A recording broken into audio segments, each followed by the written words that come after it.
This is Solo P1. Merry Christmas, everybody. It's not Christmas yet, but it's the Christmas season. This is Flaming Tarmac F1 Flaming Tarmac episode 45.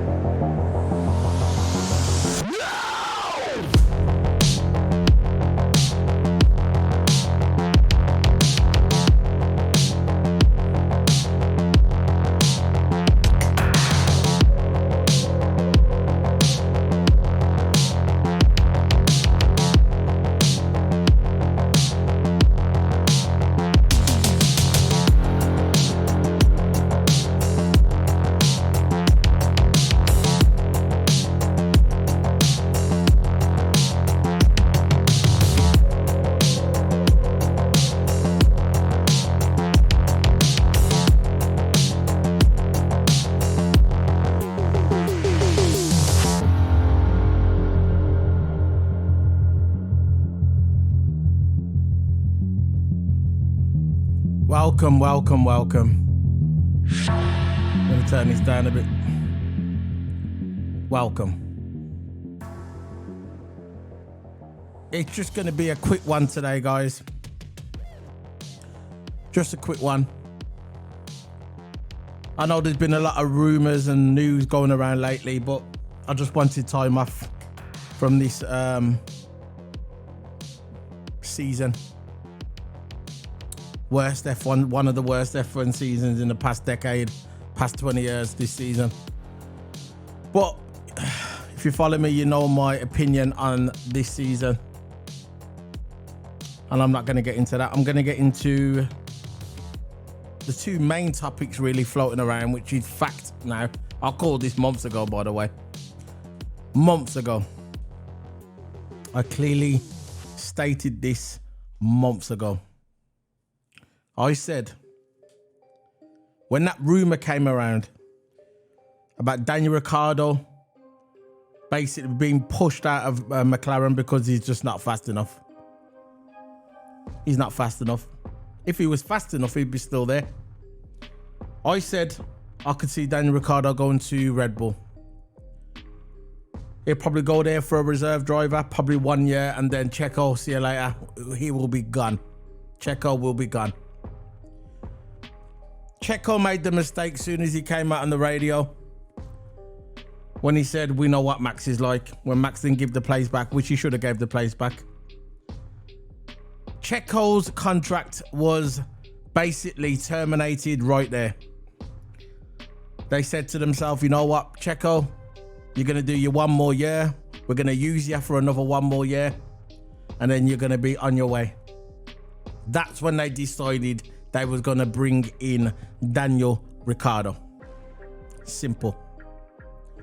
We know how Red Bull roll. It's all about Max Verstappen. So when that rumor came right, I put it out there on Twitter. If you don't believe me, you can always look on my Twitter timeline. I'm not lying. I actually done a video of it as well. Done a few videos on this. I said that Daniel Ricciardo will be going to Red Bull. Now it is fact. Now, the other points that I put out there, I said, look, Benito's gone. Benito should have been gone 3 years ago. 3 years ago, that guy should have been gone. I don't understand how this guy, Benito, the Ferrari boss, has been there that long. I do not know. He shouldn't have been there. He was never ready for that job. He was never the man for that job, Matteo Benito. He was never the man for Ferrari. Never. When it came under pressure, he was never there. Look when I had that press conference after Red Bull got done with the cost cap. You remember that? When I had that press conference? Zach Brown was there. Toto was there. But Benito was not there. Disappeared. All of a sudden, he said he was sick. The coward. No nuts in his sack. Very simple. He's too weak. He can't lead a team. He's too soft. And the amount of times that he has screwed Charles Leclerc this year, the amount of times, I've lost count. And the guy that is going to replace him is Frederic Vasseur. If you don't know who Vassia is, he was a team principal at Sauber when Leclerc was there. Him and Leclerc has got a great relationship. Great. It's like his Uncle Vassia. And I wouldn't be surprised. I don't know. This is just my opinion. It's not fact. I wouldn't be surprised if Charles Leclerc probably went to the main Ferrari guys and said, look, and campaigned for this guy to come to Ferrari. Because it was obvious that Benito was losing control of his drivers, especially Charles Leclerc. Because let's face it, Charles Leclerc is the main driver at Ferrari. They brought him in, they gave him the big contract. He is the main driver at Ferrari. Fact. Case and point. Now, if you would have watched last season, well, this season now, because it's finished now, 2022 season, even at Silverstone, I always mention, that's the highlight of the season for me for Ferrari. The highlight of the season for me. This is where Benito got it wrong. Now, there was two cars that was in front at Silverstone. Safety car come out, and what did they go and do? They said, no, we're going to leave Charles Leclerc like that. We're going to leave Charles Leclerc out there with the old tyres, and then we're going to leave him out there, and we're not going to pit him. We're going to pit Sainz. Now, that was a mistake, because they could have pitted both of them, and they both would have come out. They could have double stacked, because there was enough time. There was a gap between them. They could have double stacked both of them. Then they would have got back out. They would have had their fresh tyres, and they would have got a 1 and 2 at Mercedes. They would have got 1 and 2 at Silverstone. No problem. The Ferrari guys, no problem. But it never worked out that way. He panicked and he decided, you know what? I'm not going to bring Charles in. I'm going to leave him out there so he gets attacked at the end, and then we're going to bring in Sainz. Now, that was a team error. That was a team principle error. Because at the end of the day, the buck stops with Benito. It doesn't matter who you look at, the team, the engineers, the team, the strategy team. What it boils down to, the team orders come from Benito. He panicked and he left Charles Leclerc out there to get roasted by the other drivers. He hung him out to dry. And you can't really argue with that. That's when the relationship broke down with Charles Leclerc and Benito right there. That was a turning point. There was no way back for Benito then. Look, when you're Charles Leclerc, you sign the big money, you get the big contract. You get the big contract, you get the big wages. You're the main driver. They tell you on the contract, you are the main driver. And after that Silverstone incident, you must have thought, you know what, that's it, I'm done. I'm not going to work with this guy anymore. And I wouldn't be surprised if Charles Leclerc said that behind closed doors. Because the relationship between Benito and Charles Leclerc broke down right there. Very simple. Very simple. Now, Fred Vassia, do I think he's going to do good at Ferrari? Maybe. Maybe. They must know something that we don't know. It seems like he's got more nuts in his sack than Benito. So I think Charles Leclerc is going to be happy. I think Charles is going to get the first class treatment. Frederick Vassia is there. Charles Leclerc is going to get first class treatment. This is why they brought him in, to make Charles Leclerc happy, because it doesn't matter how good Sainz is, their main driver is Charles Leclerc. So when the 2023 season starts, and if they've got a good car, they don't want all this stupidness, arguing what strategy, messing up the strategy. They don't want none of that shit. They don't want it. They want, when the season starts, someone says, right, Charles Leclerc, you're the main driver. Sainz, you're the second driver. That's the way it's going to be. But Benito, I think he lost the drivers at Silverstone. More Charles Leclerc. And I think it was all downhill from there. Because if you remember, after Silverstone, he weren't at the track as much. He was coming to the track every couple of races. He was going to 2 races, and then he was missing one. Then he was doing 2 races, and then he was missing one. And I think that was the struggle of power at the top between Benito and all the shareholders with Ferrari. Because at the end of the day, you are Ferrari. You are a brand. You are the oldest brand in Formula One. And things like this can't continue to happen. They were a laughing stock for the other drivers. Literally a laughing stock. Bad strategy. Not transparent. Lack of communication with the drivers. And this is what you get. Now they've brought in Frederick Vasseur. Maybe he's going to do a good job. Personally, I don't give a crap. I don't really care. So we'll see what happens. Now, onto this story. There you go. Solo P1 is right again. Thank you very much. Thank you. It's all right. Calm down. You can do it again if you want. Thank you very much.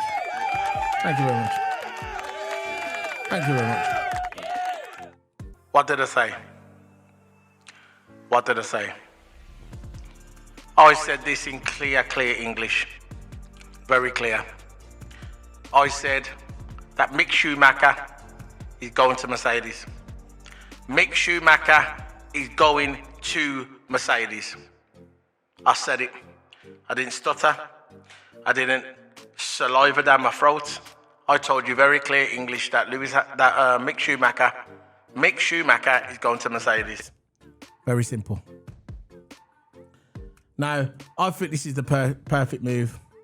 I think this is where he's supposed to go.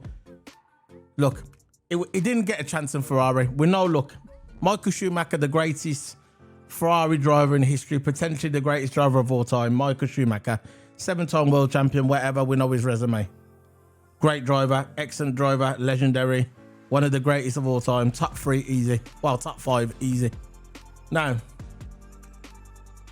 Mick Schumacher didn't get a crack at the whip.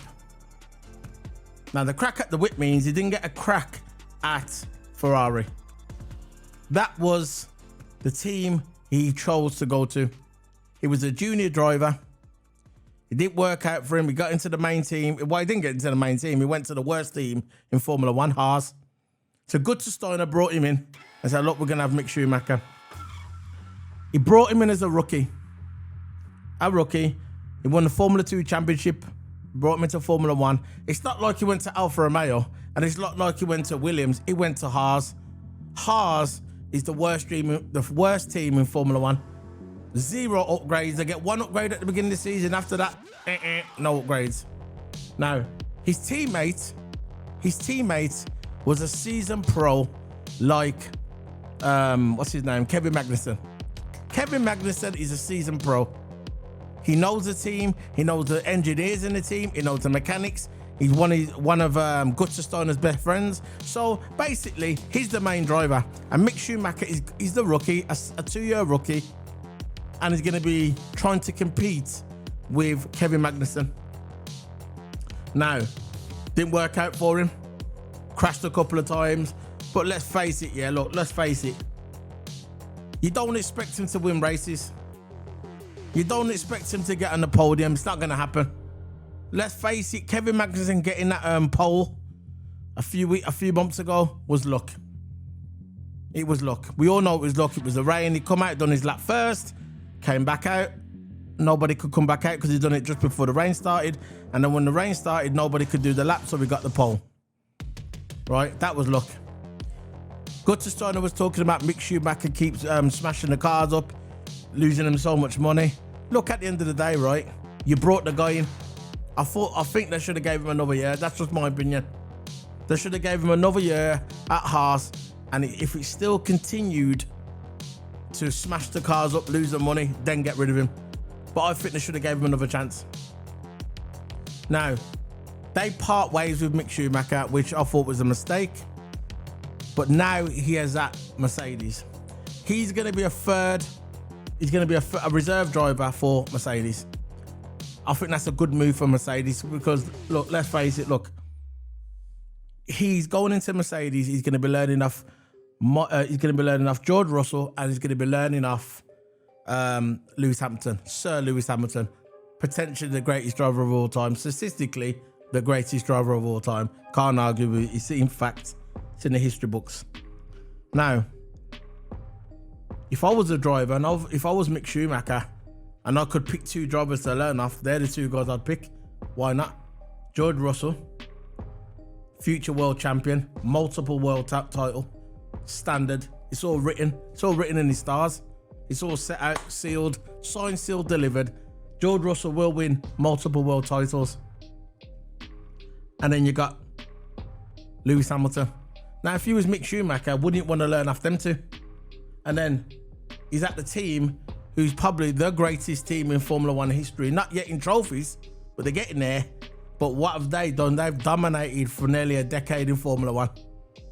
They are still the best team. I do not care if Red Bull have won the constructors, and I don't care if Max Verstappen has won these two fake world titles. I still think, well, I know fact that Mercedes is still the greatest team in Formula One at this point, and they're going to prove it in 2023. But if I was Mick Schumacher, I'd definitely want to learn off them. Plus, he's got the history of Mercedes. Look, Michael Schumacher in 1990, age 21, joined Mercedes in the junior team in the prototypes cars. So it's in his DNA to be a Mercedes. Okay, he was in the Formula One team. He didn't join that till 2011. No, well, 2009, at the end of 2009. And then he done 2 years at Mercedes and help rebuild that car and tune it up. So when Lewis Hamilton goes there in 2013, he's got a nice head start and he can start winning championships, because that's what happened. When Michael Schumacher was at Mercedes, he was tuning that car just like Lewis was tuning the car this year. When Russell was going up there, smashing up the laps. Lewis Hamilton was smashing up the laps as well. But obviously, Lewis Hamilton had some bad luck with the safety cars. But I'm not going to get into that. But the point I'm trying to make is that Mercedes is in Mick Schumacher's DNA. Michael Schumacher, like I said, prototype cars, 1990, age 21, driving for Mercedes. Then he came into Formula One, and the rest is history. And then, like I said, at the back end of Michael Schumacher's career, the last when he made that comeback, which in my opinion he should have made a comeback, he shouldn't have left in the first place. If Michael Schumacher wouldn't have left in 2007, that car they had, Michael Schumacher probably could have won an 8th world title, because that car in 2007 was amazing. So the reason why Michael Schumacher left Ferrari in 2006, because he gave up his seat for Massa, because Massa was his teammate in 2006, right? And it was Massa and Michael Schumacher, and at the end, at 2006, they knew they was bringing in Kimi Räikkönen potentially to replace Massa. So Michael Schumacher thought, you know what, I've won 7 world titles, I've done it all, I'm going to walk away and I'm going to give my seat to Massa, because he didn't want Massa to lose his seat, because Massa was a young driver, nice guy, he got on with him, and he thought, you know what, I'm going to step away. Now for me, that was a mistake, because let's face it, Formula One, it is a very selfish sport. Very selfish sport. And if it was me, I wouldn't have gave up my seat, I would have stayed there. But Michael Schumacher, he gave up his seat, been there, done it. So look, you have it. And then when 2007 came, what happened? Kimi won the world title, because that car was rapid, and that's the car that Michael Schumacher helped develop. So when 2007 came, it was rapid. I'm just saying. So after that, when he came back, and he came back in 2009 or 10, Michael Schumacher, he drove for Mercedes. So it's like, it's come full circle. He's gone to Haas, Mick Schumacher. He's come back round. He's gone, and now he's going to Mercedes. Listen, this was written in the stars. This is how it's meant to be. Now, when Lewis Hamilton finally leaves, when he leaves Mercedes, which I'm hoping for the next 3 or 4 years, when he finally steps down, Mick Schumacher, if he does good in the development and he does good in being that third driver, he'll slot in where Hamilton was. Then you'll have Mick Schumacher and you'll have George Russell together at Mercedes. A British driver and a German driver, just like when it was Rosberg and Lewis Hamilton. Perfect. That is a perfect combination if Mick Schumacher can adapt to the Mercedes way, to the Mercedes car, and he can improve, which in my opinion, he will improve. If he has got a smidgen of his dad's DNA, he will make it. And then Toto's there. Toto said himself in the news yesterday, he goes, I was always going to look after Mick. He said, I'm going to look after Mick. It's like he's got an obligation to look after Mick Schumacher, because we all know that Michael Schumacher was one of Toto's heroes. That's it, man. That's the end of the review. This is Solo P1. Don't forget to hit the subscribe button. Don't forget to follow me on Twitch. I'm on Spotify.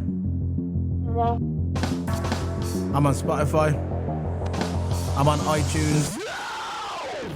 I'm on everything. You know, all the links will be in the description below. Now, I will do another video before the year ends. I'll be talking about my dreams of 2023, what I'm going to do in 2023 regarding my channel. I'm still going to make videos, you know me. I'll be making videos to the end. I love YouTube. I want to grow in 2023. I've been doing this since 2007. 2007. No, not 7. 2017, I've been doing this YouTube. I want to grow. Let's get there. We can all get there together. Like, subscribe, share. It's all there. That rhymed then, isn't it? It's all there. Anyway. And I'll be streaming on Twitch probably tomorrow. I'll be streaming F1 tomorrow. I'm also starting to stream other games now. I'm streaming FIFA 23 and I'm streaming the new Call of Duty Modern Warfare 2. Well, it's not a new name, but it's a new game. Rhymed again? No way. Just rhymed again. Anyway, this is Solo P1 signing out. See you later, guys.